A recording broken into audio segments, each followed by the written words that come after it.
அக்கா ஒரு வாட்டி பாக்குறாங்க நாங்க போயிடுறோம் பாப்பா. அதாவது கைக்கு தகுந்த மாதிரி குடுக்கணும். நிஜமாவா இல்ல சும்மா சொல்றீங்க? வாங்கப்பா வாங்கப்பா. எப்படி இருக்க? ஹர்ஷா எல்லாருக்கும் வத்த குழம்பு டேஸ்ட் பிடிக்குமான்னு தெரியல. ஏன்னா இது வந்து தமிழ்நாடோட ஸ்பெஷல். இது வந்து எல்லா வீட்டு கல்யாணத்துலயும் வந்து இது இருக்கும். ஆக்சுவலா ஊற்றக்கூடாதுன்னு சொல்லுவாங்களா, அதாவது சும்மா லைட்டா வாங்க வாங்க.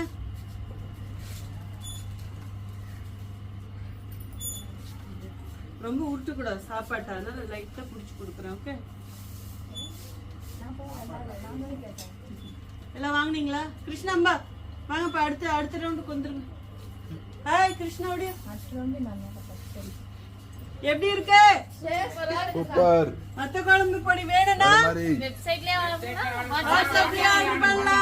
நீங்களும் இதே மாதிரி நாக்குல எச்சி ஊற ஊற செஞ்சு சாப்பிடுங்க. நல்லா கை இப்படி காட்டு கிருஷ்ணா.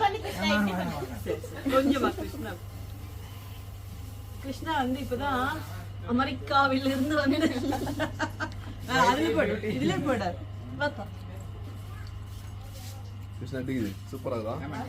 சோ நம்ம வத்த குழம்பு பொடிய வச்சு வத்த குழம்பு செஞ்சு இப்ப எல்லாரும் சாப்பிட்டு நிலாச்சோறு சாப்பிடுறோம். சோ உங்களுக்கு நம்ம வத்த குழம்பு பொடி வேணும்னா வெப்சைட்லயே ஆர்டர் பண்ணலாம்.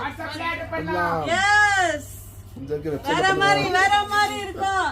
அது மட்டும் இல்ல, வீட்டுக்கு தேவையான எல்லா மசாலாவும் பிரீமியம் குவாலிட்டில இருக்கு. வாங்கப்பா. பசங்கள நீங்கள புதுசு இல்லடா, இது எப்படிடா இருக்கு? நல்லா இருக்கா? இது தமிழ்நாடு ஸ்பெஷல். வேற லெவல் ஆண்டி. நிஜமா பிடிக்குமா உங்களுக்கு? வாங்கப்பா.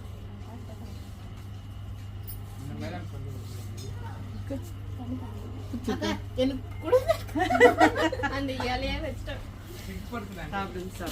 அக்கா அது அப்படியே குடுங்க, நான் இப்படியே உட்கார்ந்து கும்பலா உட்கார்ந்து சாப்பிடுறேன். வாங்க, சரி வாங்க. பாகம் காபட்டே கொஞ்சம் நீ நச்சிலேனா குடுதுல விடுங்க.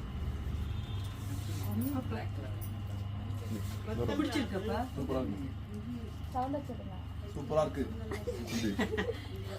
எப்பயும் வந்து வத்த குழம்பு, இந்த புளி ஊத்துன குழம்புக்கு தக்காளி கொஞ்சம் தூக்கலா போட்டு புளி கம்மியா இருக்கும்.